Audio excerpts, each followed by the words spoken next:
क्रोध खाद धरती सहे, काट कूट बन राय, कड़ुए वचन साधु सहे, और से सहो ना जाए।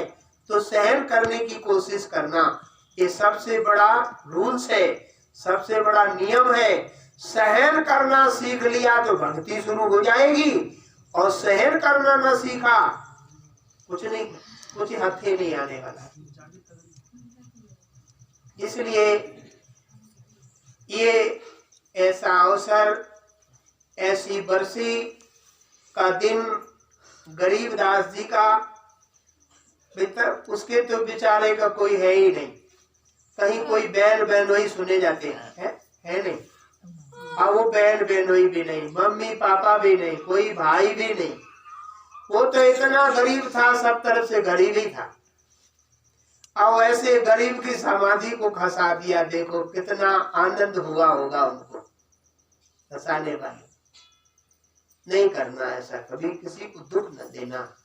इसलिए साधु संतों को न सताए, भक्तों को न सताए, मालिक की भक्ति करने वालों को सुख न दे तो उनको परेशान भी न करे।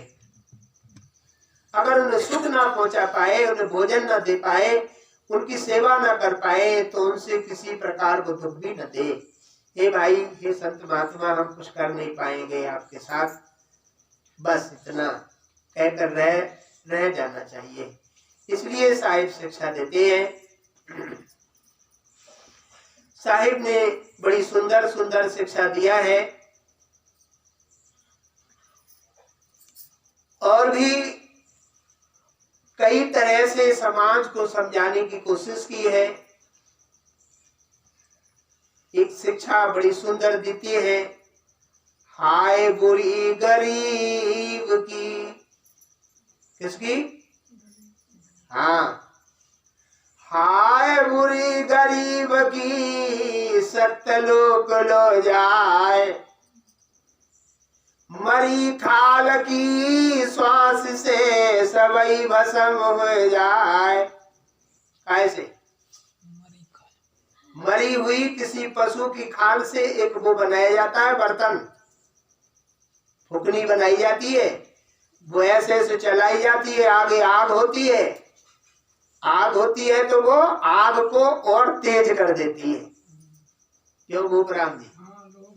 हाँ, वो इतना आग फेंकती है कि सामने लोहा रख दो तो पिलक पिलक के गिरने लगता है।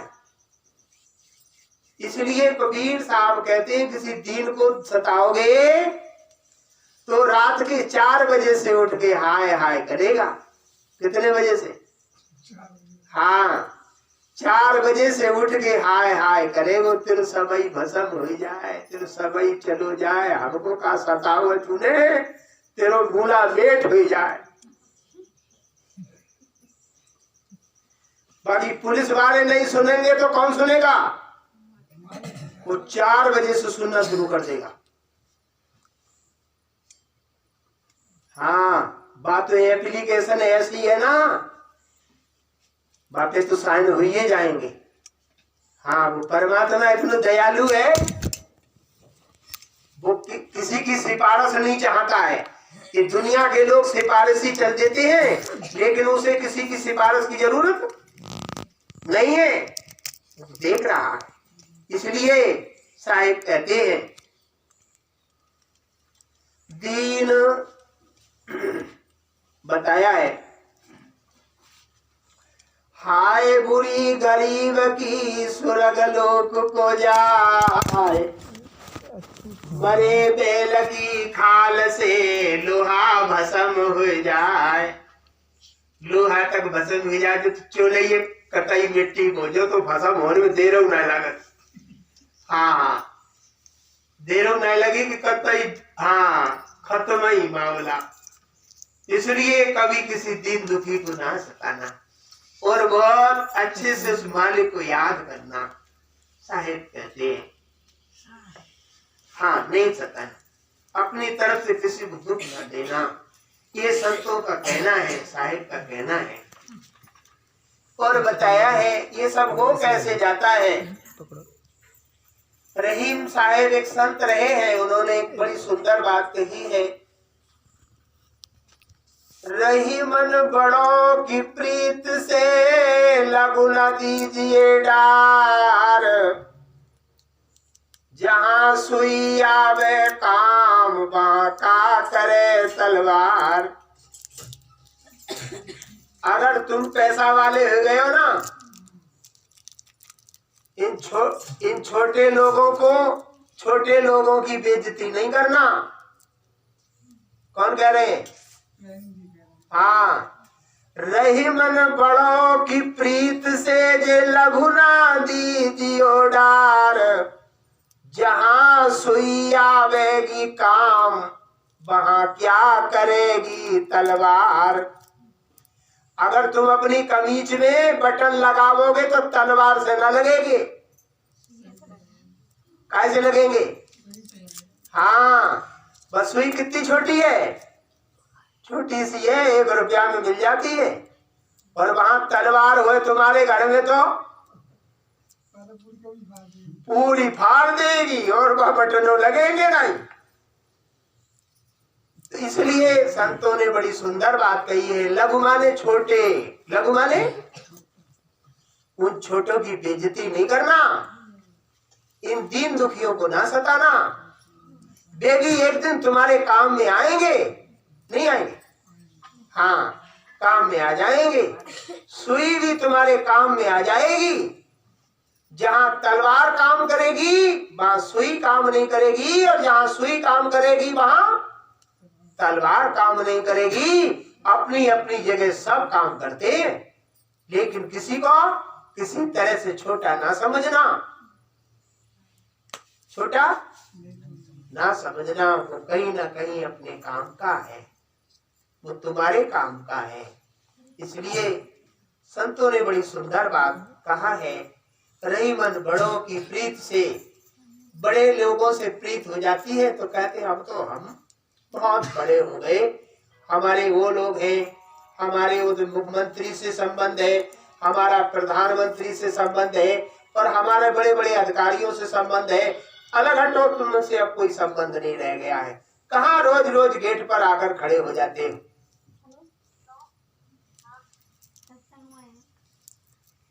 तो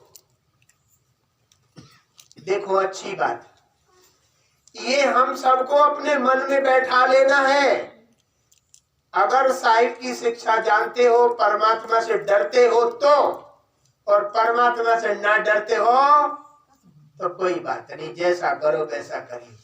परमात्मा तो रोज तुम्हारी हाजिरी लगा लेगा। सही किया है तो, और गलत किया है तो भी लगा लेगा। इसलिए संतों ने बड़ी सुंदर सुंदर बात हम लोगों को ज्ञान की दिया है। इस ज्ञान पे अगर कोई जीवन जीता है तो उसके जीवन में आनंद आता है। कोई दीन दुखी को सताकर रात में चैन से नहीं सोता है, और सोएगा तो शराब पी के सोएगा तो नींद आ सकती है। हाँ,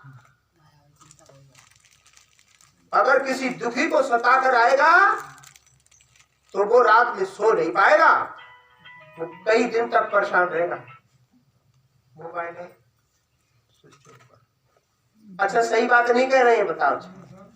हाँ, तुम चोरी करके ले आना किसी की, तो रात भर ऐसा डर लगेगा ताऊ ने देखो तो नहीं लो हो। हाँ, वो खेत में ठाड़ो तो हो, वो व्यक्ति जाने बहाने न देख लो हो हमें। और घर तक लाते लाते कभी कहोगे जा घर में धर दे, या जा घर में धर दे, या इतने धर दे, कहाँ धर दे, कोई देख ना ले। डर लगे रहेगा, नहीं डर लगेगा। और रखने के बाद भी दिल में धुकड़ फुकड़ होएगी कि कोई देख ना रहो है। क्यों? हाँ, इसलिए ये भय कोई रखे, ये गलतियों का भय है। और गलती करोगे तो भय बना रहेगा, और भय बना रहेगा तो रात में नींद आएगी नहीं।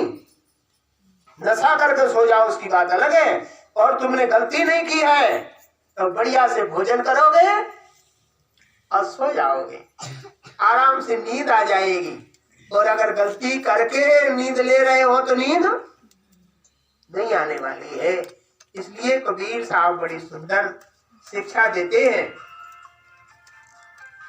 दीन दीन बड़ों को लखत है, दीनन लखे न कोय। भूपराम जी, एक बात और बड़ी सुंदर रहीम संत ने कही है, दीन बड़ों को लखत है, दीनन लखे न कोय। जो दीनन को लखत है, वो दीन बंद सम होय। कैसे हो जाता है? दीन बंद किसे कहते हैं? परमात्मा की तरह हो जाता है। अगर जिसने सबको अपने गले से लगाना शुरू कर दिया है,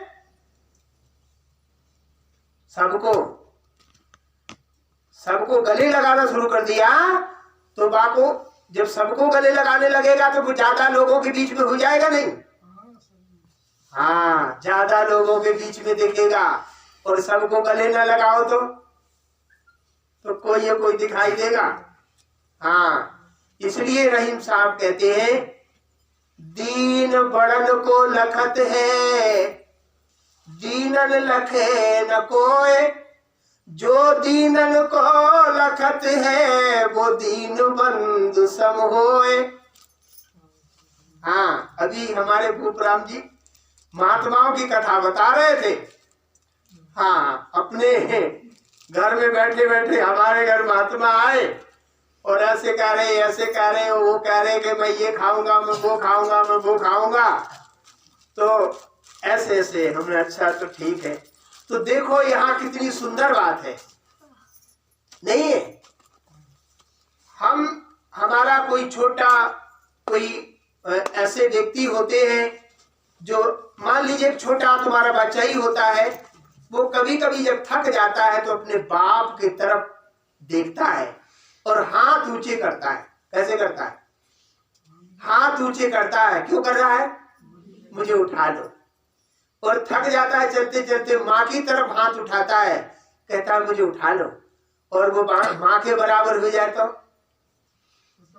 काय को फिर ना, क्यों? उसे जरूरत है अभी उसे अपने माता पिता की जरूरत है। उस बच्चे को अभी बड़े की जरूरत है, नहीं है?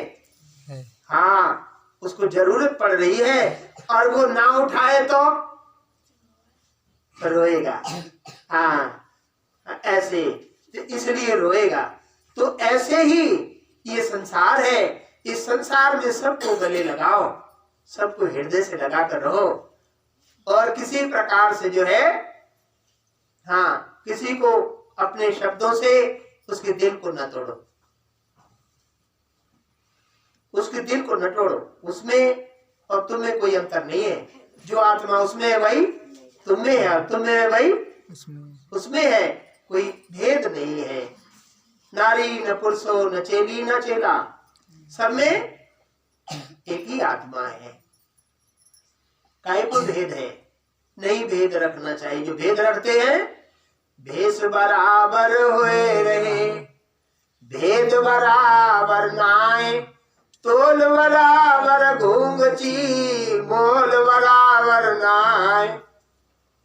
साहिब शिक्षा देते हैं ना, भेष तो है लेकिन भेद, हाँ, भेद नहीं है। भेष रखने से ज्ञान नहीं होता, कपड़े पहन लेने से ज्ञान नहीं होता है। ज्ञान तो संत महापुरुषों की शरण में आने पर और उनके बताए अनुसार चलने पर, बड़ी मेहनत करने पर तब ज्ञान आने लगता है घट में। फिर तुम्हारे हृदय में दया आने लगती है, सबको परस्पर प्रेम से देखने लगते हो। इसलिए कबीर साहब सुंदर बात ऐसी शिक्षा देते हैं। तो संसार में हम जैसे मास्टर, टीचर और महात्माओं में भी भेद और अंतर पाया जाता है। भेद, एक मास्टर अभी बता रहा था फतेहगंज में कि वो जो है, एक स्कूल में हम गए, बच्चों को बताया कि कुछ आप गुरुजी बता देना, बच्चे ढेर मिलते हैं। तो गए हम, जाकर के मॉर्निंग टाइम में बच्चे सब प्रार्थना में खड़े थे, तो मुझे बुलाया गया।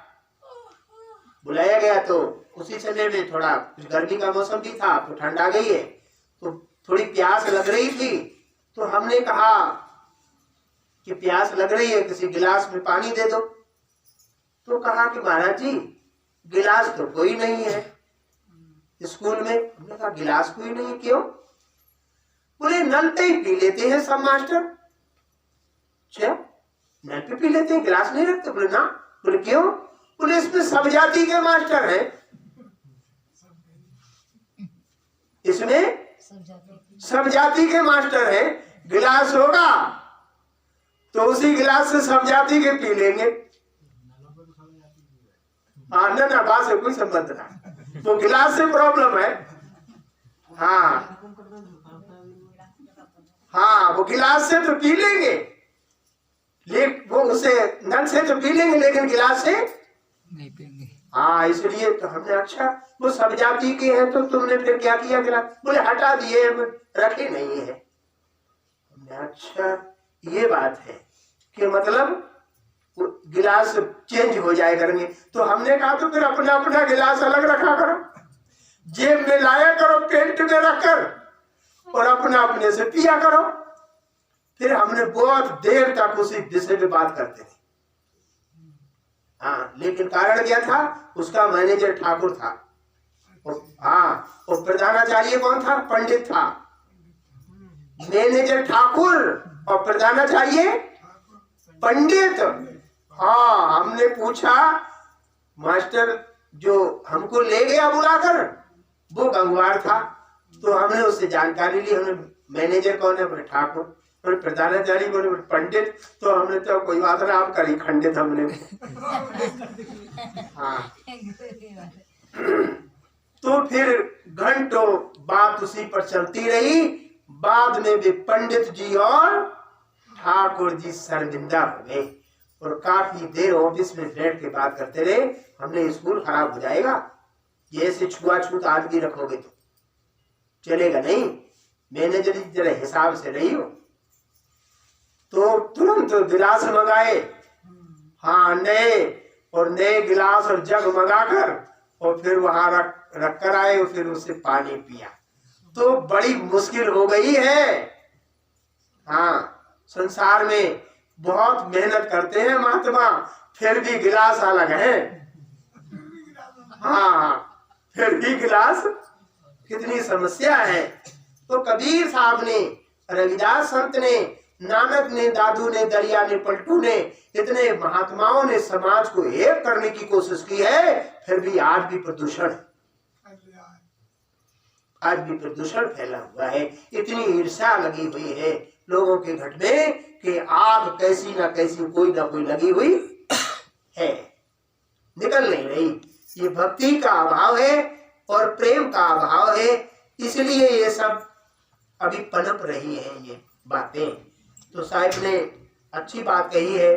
हम आत्माओं की ही कमजोरियां हैं जो ठीक से हम शिक्षा नहीं दे पाते हैं और हम में ही गलती रहती है। दो महात्मा आ गए एक बार, एक कथा आती है देखो।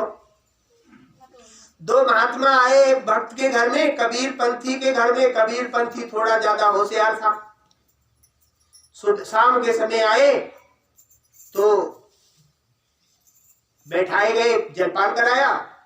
भोजन के विषय में एक चला गया 1 नंबर, एक रह गया बैठा चौकी पर। तो महात्मा जी ने पूछा, वो भक्त ने पूछा महात्मा से, महात्मा जी ये भी 1 नंबर गए हैं, ये इनका कैसा स्वभाव है? तो स्वभाव बेकार है, गधा है गधा। वो 1 नंबर चलोगे तो जो बैठा है वो कह रहा है अच्छा ना है, वो गधा है। बोले ठीक है महाराज, गधा है तो ठीक, कोई बात नहीं। तो मैंने अपनी पत्नी से कह दी कि एक महात्मा गधा है, वहां को घूटा मंगा लिए। एक महात्मा गधा है, भाई घूटा मंगा लिए, भाई घूटा में देख, घूटा खवा देंगे। तो वो पेशाब करके आओ, वो आके बैठ गो और दूसरों फिर से पेशाब चलोगे। फिर बात पूछी जी महात्मा को कैसे सुना? अरे बहुत बिल्कुल बैल है, बैल। हाँ तो कोई बात, तो सस्ते ही ठहरेंगे, अब ज्यादा भोजन न बनाने पड़े। वो गौ फिर से अपनी पत्नी के पास, बोले सुनती है ना? बोले हाँ, ये गधा है बैल, थोड़ा भूसा ले ये निकाल के, और जब बरसी काट ला तो भूसा में मिलाए दिए। अब तो अपने ही बना लिए, जो कुछ बताए मिले, जिनकी तो सस्ते ही निपट गए। तो देखो समस्या। अब वे जैसे ही कहा, महात्मा जो है तैयार हो गए अपने वो जो है हाथ मुंह धो धा करके, शाम हो गई, संध्या वंदन किया। कहा महाराज जी चलो अच्छा आप कुछ खा पी लो। तो महाराज जी को बैठाओ, तो एक के आगे पल्ला धर दो भूस और बरसीन को मिलो, वो एक के आगे ढलवा धर दो घूटा को धरो। बोले लेप करो लगा वो भोग। बोले ये क्या रख दिया, ये हम खाते हैं। बोले जे पल्ला में, जे पल्ला वाले यही कह रहे जी गधा है, तो जब तुम गधा हो तो घूटा ना खाओ तो क्या खाओगे, और जो घूटा वाले तुमसे जा कह रहे जी बैल है, वो बैल है तो बताओ जो भूसा और उस बरसी ना खाओ तो क्या खाओ। तो तुम्हें से जो क्लियर वही तब जो तुम्हारी व्यवस्था बनाई गई। हाँ, तो इसलिए देखो ऐसी हृदय में भावनाएं हैं लोगों के घट में। इन भावनाओं से महात्मा भी तितर बितर है। कैसे है?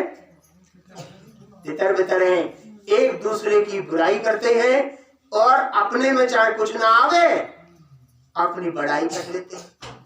हाँ, इसलिए अपनी बड़ाई दूसरे की बुराई, लो खाओ घूटा और बरसी, यही एक हो जाएगा। इसलिए कबीर साहब कहते हैं तो न इधर के रहोगे ना उधर के रहोगे, और अगर अपने आचरणों को संभाल लोगे तो खुद भी समझ जाओगे और तुम्हारे आचरण से, तुम्हारी शिक्षा से दूसरों को भी लाभ मिलेगा।